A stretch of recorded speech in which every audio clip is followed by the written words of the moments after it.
ओम शांति 10 जुलाई 2025 बाबा की महावाक्य। मीठे बच्चे, देह अभिमान छोड़ देही अभिमानी बनो। देही अभिमानियों को ही ईश्वरीय संप्रदाय कहा जाता है। प्रश्न: तुम बच्चे अभी जो सत्संग करते हो, यह दूसरे सत्संगों से निराला है कैसे? उत्तर: यही एक सत्संग है जिसमें तुम आत्मा और परमात्मा का ज्ञान सुनते हो। यहाँ पढ़ाई होती है, एम ऑब्जेक्ट भी सामने है। दूसरे सत्संगों में ना पढ़ाई होती, ना कोई एम ऑब्जेक्ट है। ओम शांति। रूहानी बच्चों प्रति रूहानी बाप समझा रहे हैं। रूहानी बच्चे सुन रहे हैं। पहले पहले बाप समझाते हैं, जब भी बैठो तो अपने को आत्मा समझकर बैठो, देह न समझो। देह अभिमानी को आसुरी संप्रदाय कहा जाता है। देही अभिमानियों को ईश्वरीय संप्रदाय कहा जाता है। ईश्वर को देह है नहीं, वह सदैव आत्म अभिमानी है। वह है सुप्रीम आत्मा, सभी आत्माओं का बाप। परम आत्मा अर्थात ऊंचे ते ऊंचा। मनुष्य जब ऊंचे ते ऊंचा भगवान कहते हैं तो बुद्धि में आता है वह निराकार लिंग रूप है। निराकार लिंग की पूजा भी होती है। वह है परमात्मा, यानी सभी आत्माओं से ऊंच है। वह भी आत्मा, परंतु ऊंच आत्मा। वह जन्म मरण में नहीं आते हैं, बाकी सब पुनर्जन्म लेते हैं और सभी हैं रचना। रचता तो एक ही बाप है। ब्रह्मा, विष्णु, शंकर भी रचना है। मनुष्य सृष्टि भी सारी है रचना। रचता को बाप कहा जाता है, पुरुष को भी रचता कहा जाता है। स्त्री को एडॉप्ट करते हैं, फिर उनसे क्रिएट करते हैं, पालना करते हैं। बस विनाश नहीं करते हैं। और जो धर्म स्थापक होते हैं, वह भी क्रिएट करते हैं, फिर उनकी पालना करते हैं। विनाश कोई भी नहीं करते। बेहद का बाप, जिसको परम आत्मा कहा जाता है, जैसे आत्मा का रूप बिंदी है, वैसे ही परम पिता परमात्मा का भी रूप बिंदी है। बाकी इतना बड़ा लिंग जो बनाते हैं, वह सब भक्ति मार्ग में पूजा के कारण। बिंदी की पूजा कैसे हो सकती? भारत में रुद्र यज्ञ रचते हैं तो मिट्टी का शिवलिंग और सालीग्राम बनाकर फिर उनकी पूजा करते हैं। उनको रुद्र यज्ञ कहा जाता है। वास्तव में असली नाम है राजस्व अश्वमेध अविनाशी रुद्र गीता ज्ञान यज्ञ, जो शास्त्रों में भी लिखा हुआ है। अब बाप बच्चों को कहते हैं, अपने को आत्मा समझो। और जो भी सत्संग है उसमें आत्मा या परमात्मा का ज्ञान ना कोई में है, न दे सकते हैं। वहां तो कोई एम ऑब्जेक्ट होती नहीं। तुम बच्चे तो अभी पढ़ाई पढ़ रहे हो, तुम जानते हो आत्मा शरीर में प्रवेश करती है। आत्मा अविनाशी है, शरीर विनाशी है। शरीर द्वारा पार्ट बजाती है। आत्मा तो अशरीरी है ना। कहते भी हैं नंगे आए हैं नंगे जाना है। शरीर धारण किया फिर शरीर छोड़कर नंगे जाना है। यह बाप तुम बच्चों को ही बैठ समझाते हैं। यह भी बच्चे जानते हैं। भारत में सतयुग था तो देवी देवताओं का राज्य था, एक ही धर्म था। यह भी भारतवासी नहीं जानते हैं।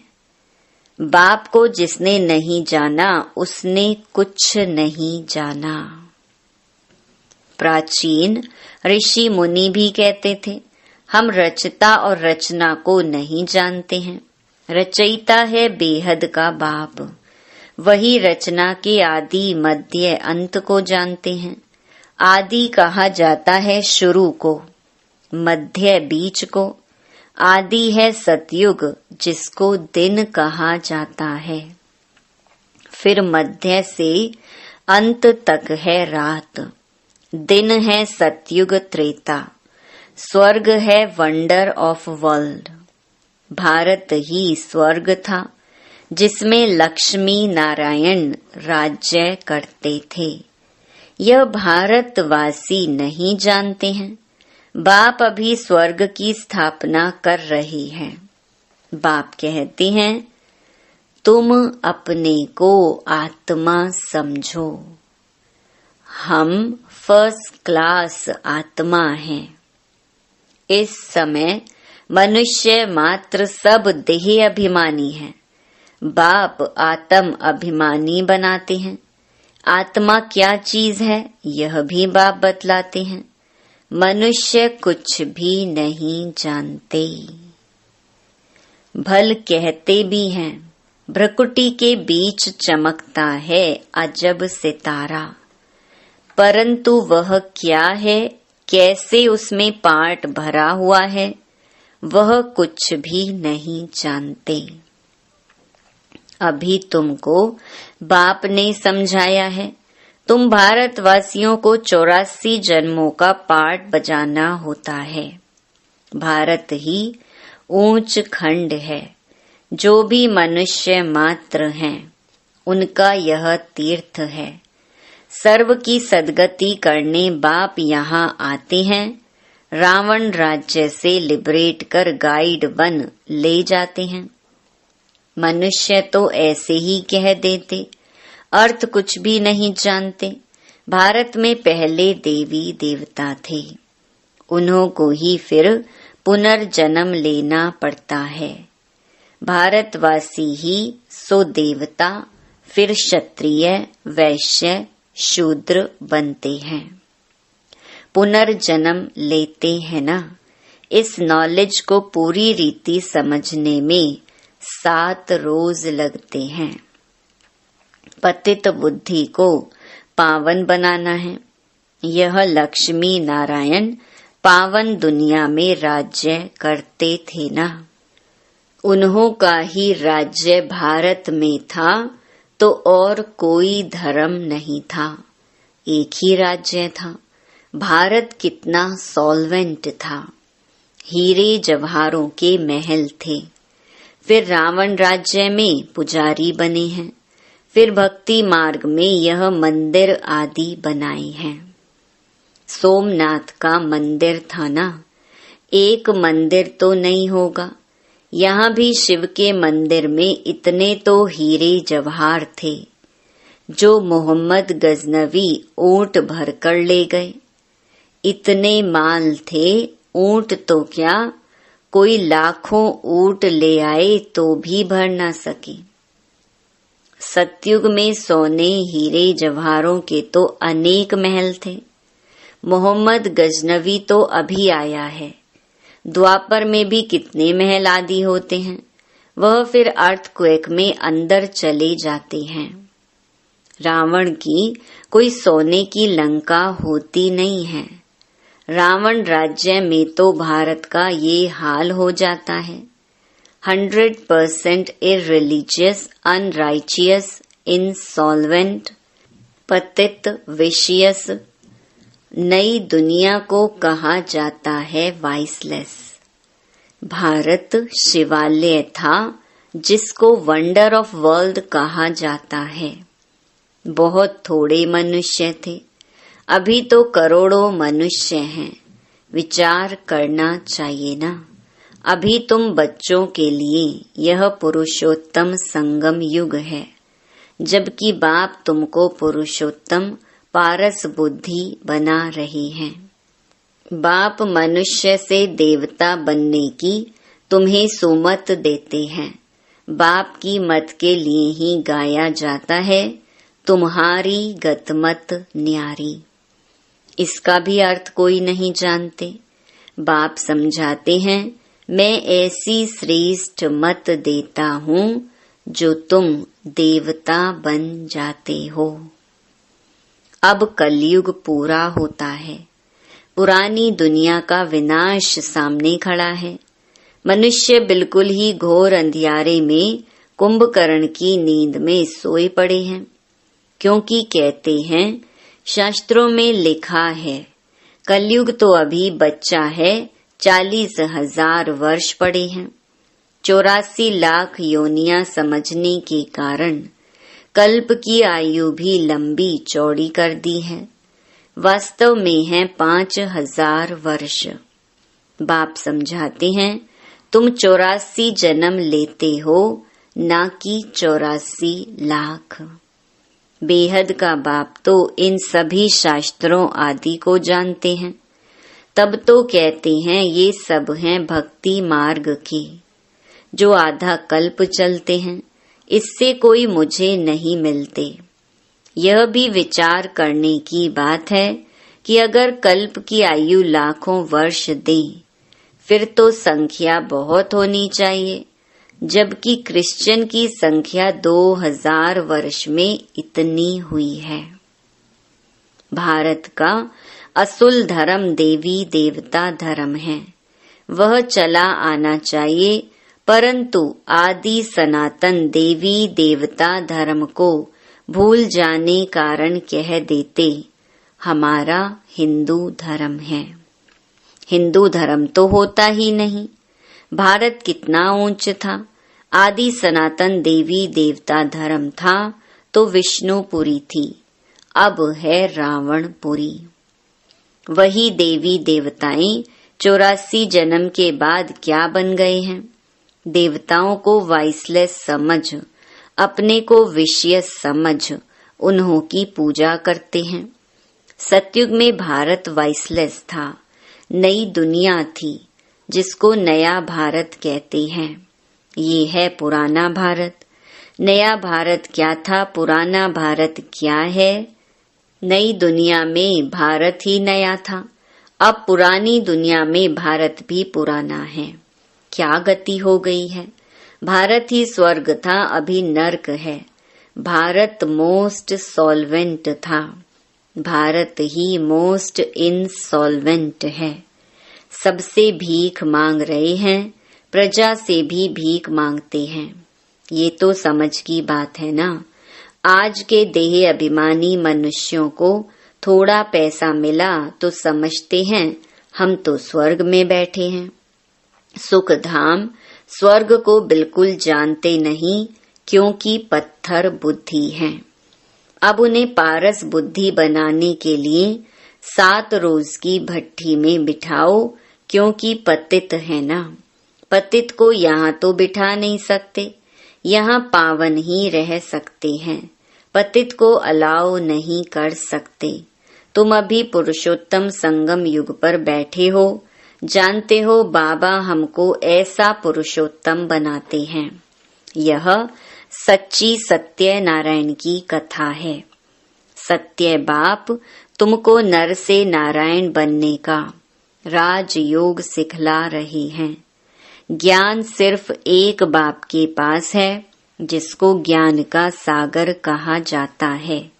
शांति का सागर, पवित्रता का सागर, यह उस एक की ही महिमा है। दूसरे कोई की महिमा हो नहीं सकती।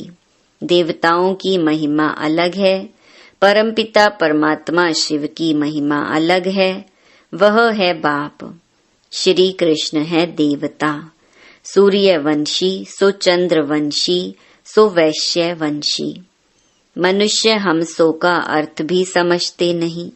हम आत्मा सो परमात्मा कह देते हैं, कितना रॉन्ग है। अभी तुम समझाते हो कि भारत की चढ़ती कला और उतरती कला कैसे होती है। यह है ज्ञान, वह सब है भक्ति। सतयुग में सब पावन थे। राजा रानी का राज्य चलता था। वहाँ वजीर भी नहीं होता है, क्योंकि राजा रानी खुद ही मालिक हैं। बाप से वर्षा लिया हुआ है, उनमें अक्ल है। लक्ष्मी नारायण को कोई के राय लेने की दरकार नहीं है। वहाँ वजीर होते नहीं। भारत जैसा पवित्र देश कोई था नहीं। महान पवित्र देश था। नाम ही था स्वर्ग, अभी है नरक। नरक से फिर स्वर्ग बाप ही बनाएगा। अच्छा, मीठे मीठे सिकिलधे बच्चों प्रति मात पिता बाप दादा का याद प्यार और गुड मॉर्निंग। रूहानी बाप की रूहानी बच्चों को नमस्ते। धारणा के लिए मुख्य सार। पहला, एक बाप की सोमत पर चलकर मनुष्य से देवता बनना है।